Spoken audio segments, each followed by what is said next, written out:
And it's going to get closer to any other spacecraft has gone before to the sun to study the corona, to actually sample the very corona that we will. As the moon has now moved, the sun is appearing again, and we can see the diamond ring. It's amazing. It's fantastic. You see the outer edge. I see prominences, little red pieces of chromosphere from the lower atmosphere. This is amazing. This is absolutely amazing. Jody, what we got? That looks pretty cool. I mean, it's breathtaking. Even seeing it right now through the TV, it's just an amazing thing to see. I cannot imagine what we're going to feel here in South Carolina when we have our chance. Well, I hope we have our chance to, Sean, and, get that weather up here looking good here in Charleston.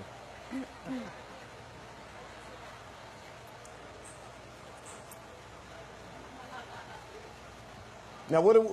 So, Alex, what are we seeing here? Is that from the G3? That looks like from the G3 because I see spectra there. No, it's still from Salem. That's still from Salem. Yeah. Okay, so you're seeing the bright... Actually, the camera is causing a little prism effect there, and you're seeing the bright light from the edge of the sun. So that is really beautiful. That's sort of the edge of the diamond ring effect. Yeah. So, Alex, now, a reminder, Alex, so when that diamond ring pops up, that's what people should put people should put your glasses back on. So when you see that diamond ring after totality, that's the signal to you that it's time to put it back on. Yeah. So look now, we see the corona in Madras. That's gorgeous. That's amazing. I mean, being able to look at that with your own eyes is an amazing experience. And that only can be seen when you have this kind of totality. So the corona, that's the solar atmosphere. That's what solar scientists really live for, right? Right. Right. That is the origin. That is where the origin of space weather. That's where it comes from. That's where most of the solar flares and the corona mass ejections, big explosions of particles, originate from. Now, if there was solar activity, would we see it right now? Would we be able to see that popping up on the sun? If there was a coronal mass ejection leaving the sun, we could see it there because, in fact, we have seen it in the past, and I'll even show some history later with images that people drew of these coronal mass ejections leaving the sun during a total solar eclipse.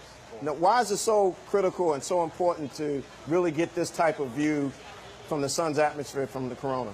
Johnny? You mean like in a total solar eclipse? Yes. There's a diamond. That's the diamond ring again. That's amazing. That's from Madras. Wow.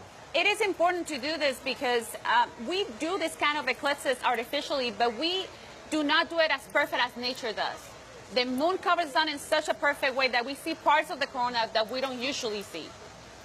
So, Alex, explain that and safety too, right? So right now, this was the moment when you see that flash of light. That's the moment when it's time to put your glasses back on or start using your indirect methods because now it's too bright and it could damage your eyes. Yeah. Safety first, people. Always. Wow. So the folks in Salem, Oregon, I mean, they're like juiced. I mean, they got it. They got the good. They've got a perfect view, and they are seeing one of nature's most amazing spectacles. I can only imagine the reaction on the ground from the folks there. Oh, they are probably gasping. Completely overwhelmed right now. Completely overwhelmed. Well, I certainly hope we get something like that. But we've got it here on NASA television through the eyes of NASA. And we got the International Space Station coming up and other images only we can bring. Only NASA can bring, yes.